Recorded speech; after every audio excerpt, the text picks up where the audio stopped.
ওনার বাবা গণতন্ত্রের কথা বলে প্রতারিত করেছে আমাদেরকে। একবার প্রেসিডেন্ট, একবার প্রাইম মিনিস্টার, যারা যুদ্ধ করেছে, যারা নেতৃত্ব দিয়েছে, তাদের সবাইকে ল্যাংমারি বের করে দিয়েছে। মরহুম তাজউদ্দিন সাহেব, জেনারেল ওসমানী, উনি আইসা থার্ড টাইম আইসা দেশের গুন্ডা ফান্ডা লোকদেরকে দিয়া দেশ চালাইছে। আমি এমন একজন ব্যবসায়ীকে চিনি, মোহাম্মদপুর অন্তর 15টা বাড়ি দখল করেছে, তার ছেলে কমার্স মিনিস্টার। How come? আমি মনে করি যদি শেখ হাসিনা নিজে দুর্নীতি করত, 2-4 হাজার কোটি নিয়ে যেত, মানুষ আফসোস করত না। কিন্তু উনি করছে, উনিও খেয়েছে, আর ওনার ফ্যামিলির সবাইকে খেতে সাহায্য করছে, প্লাস অন্যরাও সুযোগ সুবিধা নিয়েছে।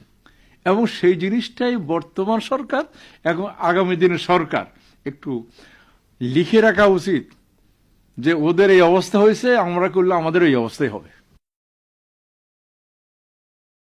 আমি যখন আপনার সঙ্গে কথা বলছি, আজ পর্যন্ত দেশের সার্বিক রাজনৈতিক এবং অর্থনৈতিক অবস্থা আপনার কাছে কেমন মনে হয়?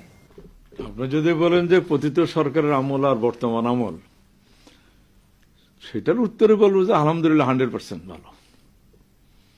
আমি আপনার সামনে কথা বলতে পারতেছি,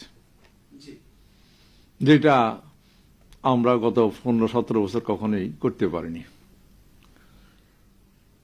তবে এই সরকারের আমলে সবকিছুই তারা করতে পারছে এমন নয়। কিছু কিছু ক্ষেত্রে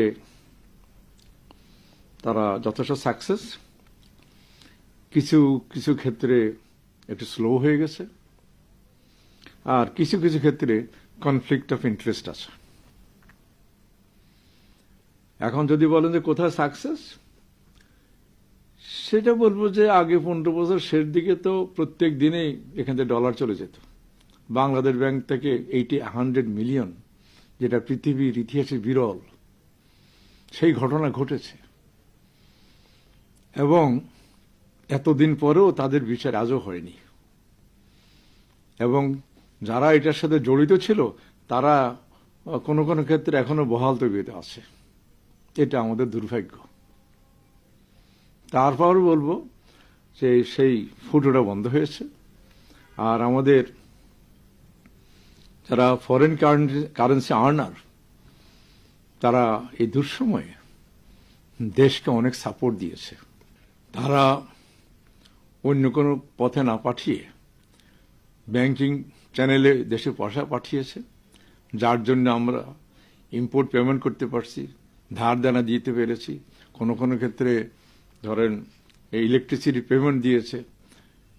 একবার নিচের দিকে যাওয়ার থেকে বাংলাদেশ ব্যাংক রিজার্ভ একটু উপরের দিকেই সাস্টেন